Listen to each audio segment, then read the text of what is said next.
스승의 모범 조만식 선생. 이 조만식 선생은 평안도 분인데 아주 젊어서는 술 마시고 쌈질도 하며 거칠게 지냈다고 그래요. 그러나 기독교 신앙을 받아들인 다음에는 검소하고 엄정한 삶을 살았다고 그러죠.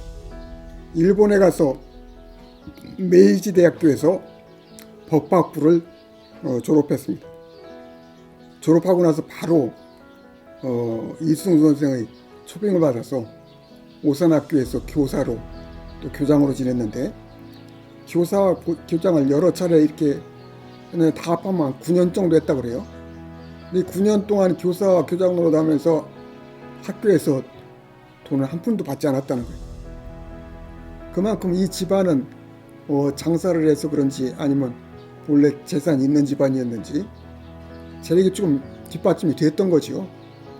그게 조만식 선생도 내가 학교에서 돈을 받지 않고 이렇게 가르칠 수 있는 것을 아주 다행으로 생각한다고 그렇게 얘기했다는데, 어쨌거나 돈을 한 푼도 받지 않고 오산학교에서 교사와 교장으로 9년을 지냈다.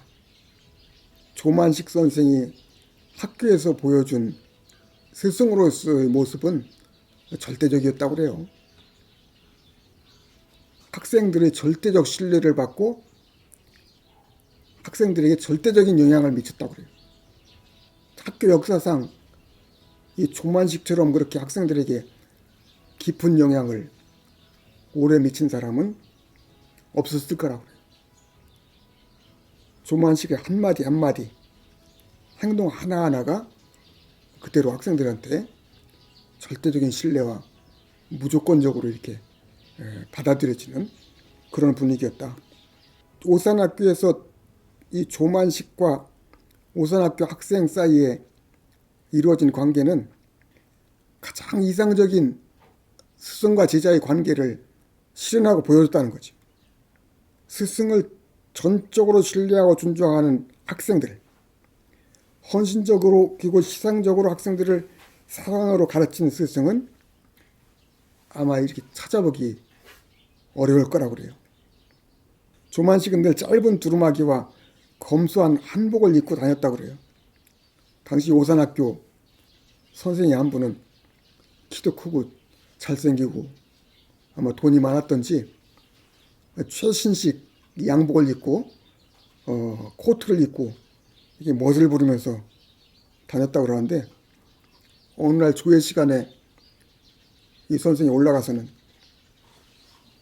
학생들과 교사들 앞에서 선언을 했다고 그래요. 조만식 교장 선생님은 저처럼 검소하게 차려입고 지내시는데 나는 이제까지 비싼 양복을 입고 멋을 내고 지냈다. 이제 나도 이런 옷을 벗어버리고 조만식 교장 선생님처럼 검소한 차림으로 살겠다. 이 선언을 했다고 그래요. 오산학교에서 조만식에게 배운 민족시인 김소월은 조만식에 대해서 이렇게 읊었습니다.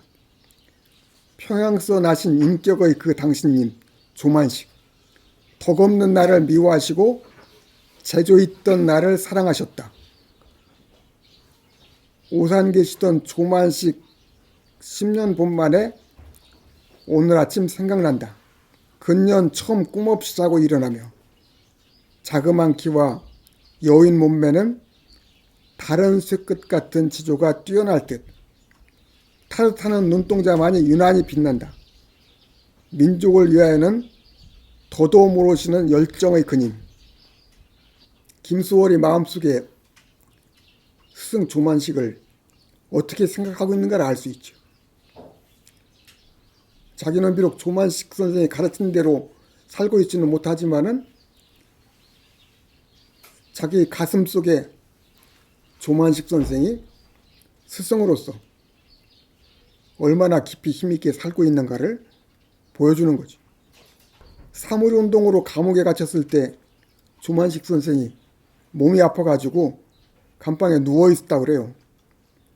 근데 그때 간수가 와가지고 저기 누워있는 놈 일어나서 변기통 치워라고 명령을 했다고 그래요. 그래서 조만식 선생이 아픈 몸으로 변기통을 들고 가다가 감방 문 앞에서 그 변기통을 엎고 말았다고 그래요. 똥이 감방과 복도에 다 쏟아진 거죠. 그러자 조만식은 손으로 끝까지 정성을 다해서 그 똥을 쓸어 담았다고 그래요. 끝까지 손으로 그 똥을 쓸어 담는 모습을 보고 감방에 있던 다른 사람들이 조만식 선생을 존경하게 되었다는 거죠. 큰 일이건 작은 일이건 아주 지극 정성을 다하는 모습. 이것이 이 조만식, 또 이승훈, 안창호 이런 사람들이 우리에게 보여준 모습이 아니었을까.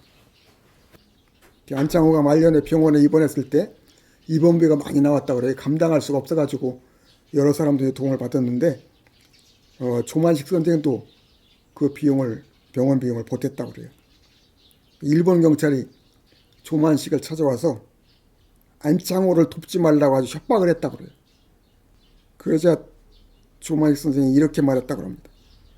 만일 내가 굶고 있으면 그 선생이 나를 먹여 살릴 것이요. 내가 지금 먹고 살면서 선생을 돕지 않을 수 없소. 얼마나 간단 명확해요. 함석헌 선생이 도산, 남강, 고당을 자기 스승이라고 늘 내세운 것이 그럴만했던 거야. 그럴만했던 거예요. 이 안창호, 이승훈, 조만식 이분들은 민족의 스승으로 부족함이 없는 사람들이에요. 함석헌 선생이 1963년에 미국 국무성의 초청으로 미국 여행을 장기 여행을 떠났는데 미국 여행을 가면서 준비한 것이 사진 3장이래요. 도산 안창호, 남강 이승훈, 고당 조만식 그 사진 3개를 준비해가지고 갔대. 왜 준비했냐면은 그 당시만 하더라도 한국은 이름 없는 나라고 세계에서 가장 가난한 나라에 속하고 내세울 곳이 없는 나라잖아요. 혹여나 여행 가서 돌아다니다가 너희 나라는 어떤 나라냐? 너희 나라에 내세울 게 뭐가 있냐? 이런 얘기가 나오면은 해주려고 준비해 갔다는 거예요. 우리나라는 작은 나라고 가난한 나라지만은 우리나라는 이렇게 훌륭한 선생님들이 있다. 정말 함석헌 선생이 이 3분을 마음속에 품고 있었던 건 사실인 거지요. 일제의 경제 침략에 맞서서 물산 장려운동을 이끌었던 조만식 선생은 한국의 간디로 불리며 신뢰와 존경을 받았습니다. 아마 해방 후에 북한에서 가장 신망이 높은 지도자였을 거예요. 남한에는 이름 있는 지도자들이 꽤 그래도 많이 있었는데 북한에는 조만식 선생 한 사람이었다고 그래요. 이게 전국에 알릴 만한 인물이 조만식 선생 한 사람밖에 없었던 거예요. 그러니까 그 당시 김일성은 나이가 너무 어리고 국민들에게 알려지지도 않았고 그러니까 한국 공산당하고 소련군이 조만식 선생의 협조를 얻으려고 무진 애를 썼다고 그래요. 소련군과 공산당이 그를 찾아와서 협력할 것을 강요하면서 끊임없이 협박하고 회유했다고 그래요. 최고지위를 보장하겠다면서 협력할 것을 설득할 때마다 그는 가만히 경청하고 있다가는 마지막에는 아니라고 하는 한마디로 거절하기를 수십 차례나 되풀이했다고 그래요. 아마 조만식 선생이 이 공산당과 소련군의 그 행태를 간 반 거죠. 들어와서 어떻게 하는 걸 다 봤던 거야.